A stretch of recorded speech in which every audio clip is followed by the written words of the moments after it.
Consta, eu vou te pedir para fazer uma coisa bem didática hoje, que é explicar para a gente, para o nosso assinante e ouvinte, o caso Hunter Biden. Como que isso pode afetar a relação entre os Estados Unidos e a China numa eventual gestão Biden-Harris? Porque o Trump foi firme, né, com a China nesse período.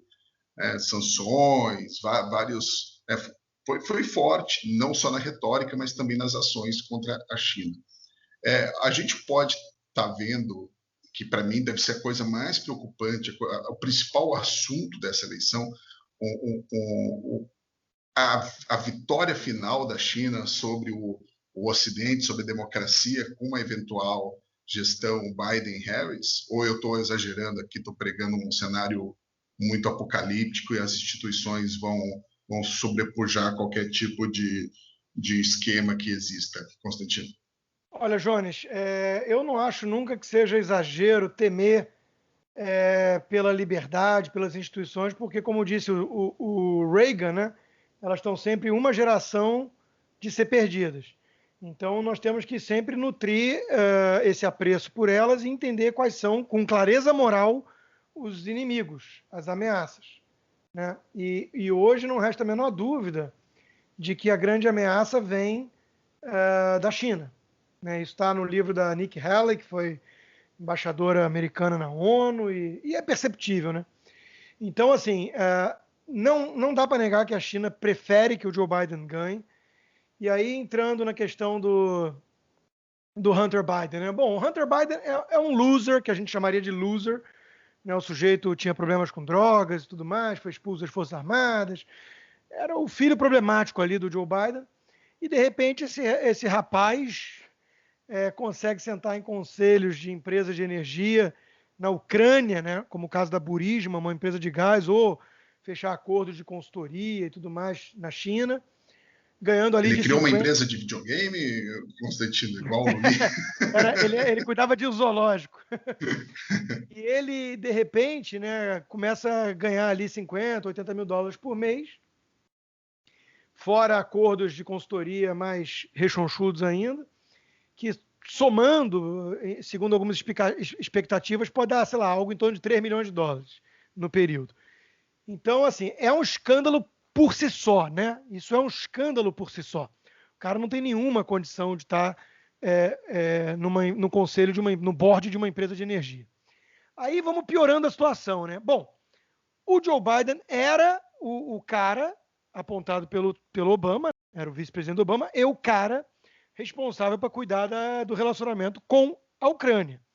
E a Ucrânia é um país aliado, né, com problemas ali geopolíticos e tudo, era alvo de recebimento de doações poupudas para ajuda militar e tudo mais, né, de bilhões e bilhões de dólares. Aí, o Joe Biden, para liberar esses recursos, pressiona o governo para que o promotor que estava envolvido justamente num caso que dizia respeito ao Hunter Biden e a Burisma fosse demitido. E ele meio que usa como chantagem para liberar esses recursos a demissão do promotor. Bom, o fato é que o promotor foi demitido e o dinheiro foi liberado, né? Então, isso são dois fatos. E aí agora está vindo à tona, novamente, por si só, isso já é um baita escândalo. Aí agora está vindo à tona, via um furo de reportagem do New York Post, que é acusado de ser tabloide republicano e tudo mais, tudo aquilo que não é a mídia mainstream, que é claramente democrata, vira um tabloide republicano, até a Fox News, né, acredito eu.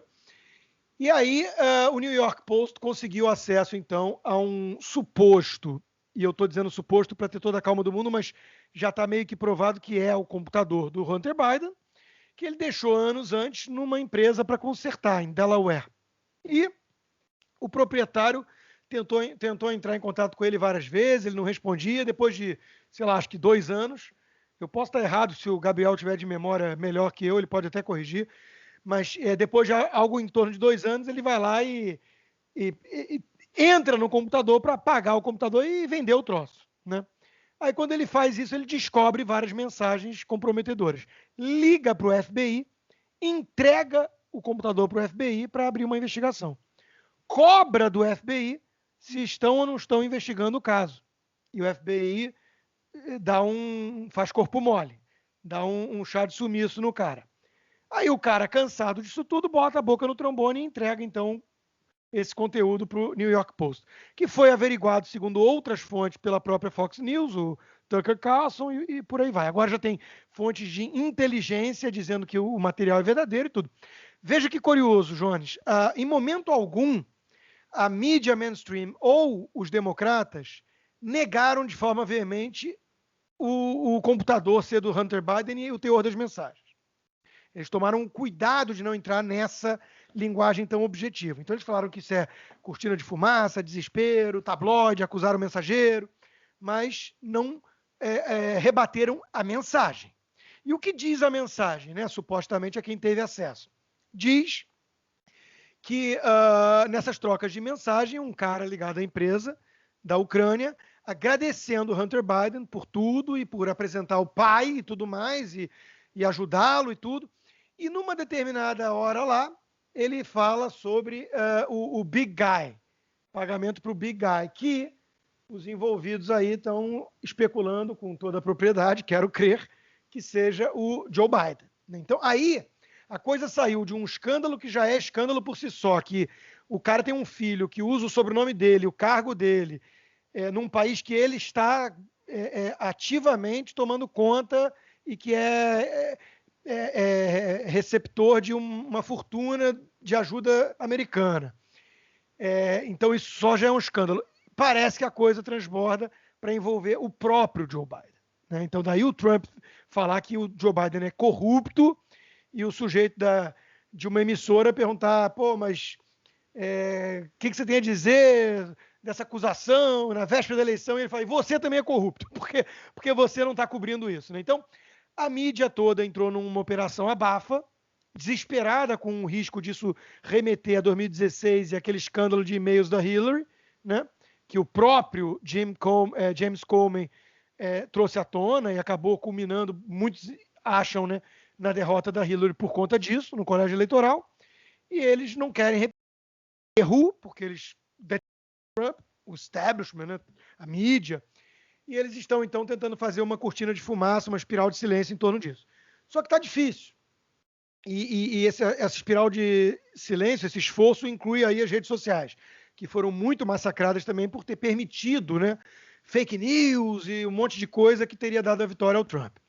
Então, o Facebook, Twitter também chegaram a suspender a reportagem do New York Post, com base num argumento de crivo jornalístico e tudo mais, o que é bizarro, porque é uma plataforma, não é um publisher, né? E não fez isso quando o New York Times trouxe furo de reportagem sobre o suposto imposto de renda do Trump, né? Então, é um duplo padrão evidente, é uma coisa gritante, e teve o aplauso de jornalistas no Brasil, no caso de um, por exemplo, do Rio de Janeiro, que aplaudiu a coragem das redes sociais de tomar a postura certa, porém polêmica, de ter o cuidado jornalístico.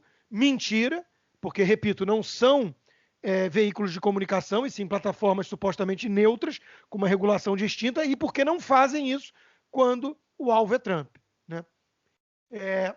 Mas acabou tendo aquele efeito Barbara Streisand, né, que lançou mais holofotes ainda sobre o escândalo. As redes sociais furaram hoje em dia a bolha da mídia e teve bastante repercussão. Então eles estão tendo meio que responder. O Joe Biden só essa semana respondeu isso, assim como ele está fugindo da pergunta da história do empacotamento da Suprema Corte, né?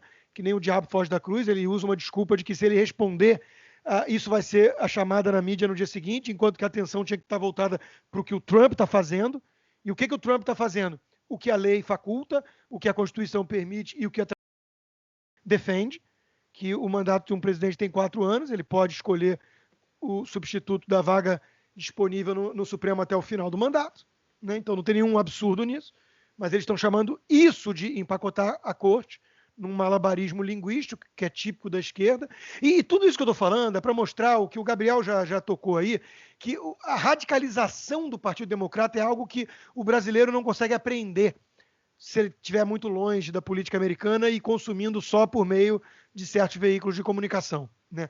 É um PSOL hoje em dia, não é um PSDB. É isso que eu venho dizendo. E aí hoje estourou, então, para fechar a história do Hunter Biden, né, que um business partner dele, um ex-sócio, né, que tem família de militares e tudo mais, alega que o e-mail não só é genuíno e a questão dos deals com a China, que é uma das partes desse escândalo, né, o outro lado é a Ucrânia, e que o Big Guy é o Joe Biden. Ele afirma isso. E diz que a família dele foi usada, o sobrenome dele foi usado para acordos e tudo mais com os quais ele não concorda e está disposto a testemunhar no Senado e prestar todos os esclarecimentos para o que quiser em relação a esse escândalo. Então, esse é o novo capítulo dessa novela, né? A nova cereja do bolo, que hoje está tendo repercussão nas mídias sociais, né? Não necessariamente na imprensa mainstream, na mídia mainstream, porque obviamente coloca o Joe Biden em maus lençóis, né? Então agora Então você acha que tudo isso vai fazer o Joe Biden ser mole com a China se ele vencer? Então, eu acho que, via de regra, ele já seria muito mais, né, mole. E não só com a China. A China hoje é a principal ameaça, mas tem a própria Rússia, e aí tem os satélites, né, o Coreia do Norte, Irã, Venezuela. Com todos esses, né, o eixo do mal, os inimigos da liberdade, né, com todos esses vilões geopolíticos, os democratas tendem a adotar uma postura muito mais pusilânime, porque é parte da doutrina deles, de acreditar que todos os problemas são resolvidos com um diálogo, que tudo é uma questão material, que se você der dinheiro para o Irã não vai mais alimentar o terrorismo na região e usar o Soleimani para treinar o Hezbollah e companhia. Então, a cabeça do democrata, via de regra, é uma cabeça dovish, né? Acredita que a geopolítica é uma conversação de cavalheiros num chá das 5. Não entende a importância do good cop, bad cop, do carrots and stick, né, que você ameaça com vantagens, atrai com vantagens desde que ameace com o porrete, com sanções e até guerra crível, se a coisa descambar para um lado que sai do controle. É aquela famosa linha vermelha, né, linha na areia, que o Obama traçou em relação ao Irã. O Irã botou o pé depois da linha para ver a reação do Obama, e o Obama virou, não, era brincadeirinha, apagou e botou uma outra linha depois. Aí o Irã olhou, opa, aqui temos um covarde. Né? Então, os democratas não entendem o papel de xerife, líder do mundo livre, que os Estados Unidos representam. Eles acreditam num papel de diluir a importância americana no multiculturalismo, porque os Estados Unidos são excepcionais, assim como todos os outros países, segundo Obama, e porque ele ama a América, mas quer mudá-la fundamentalmente, e porque eles têm vergonha do legado, têm desculpas pelo legado americano e tudo isso. Então, é um conjunto de fatores, não dá para analisar o Joe Biden isoladamente. O Joe Biden está quase senil, gagá, ele está competindo para o Senado, segundo ele. Então, é muito importante o ouvinte atentar para o fato de que não é o Joe Biden versus Trump. O Joe Biden é a carranca, meio moderada e meio gagá, né, dos democratas. O que vem por trás é a Kamala Harris, Alexandria Ocasio-Cortez, Bernie Sanders e todo esse establishment, um aparato cada vez mais radical. E que tem certas premissas, né, de visão de mundo. Na geopolítica, já falei, na economia é um Estado hiperativo, na questão cultural é um Estado paternalista, e a visão do coitadismo e do bandido como vítima da sociedade, tudo isso que a gente conhece tão bem no Brasil, da esquerda. Isso é o Partido Democrata hoje. Então, se eles ganharem ainda mais o Senado junto, como colocou o Gabriel, é uma visão assustadora. Eu não acho que as instituições americanas sejam tão frágeis, tá? Eu acho que se eles ousarem demais nesses 2 anos primeiros de gestão, caso eles ganhem, há uma reversão brutal na casa, na Câmara, e aí atravanca todos os projetos. Então não é trivial você levar uma nação como os Estados Unidos rumo à América Latinização, ao socialismo. Não é trivial. Mas que essa é a intenção da base democrata, não resta dúvida. Não resta dúvida. Então é uma discussão de até onde eles conseguem avançar, caso eles vençam, né? Mas eu estou colocando a carroça na frente dos bois porque eu não acho que vençam.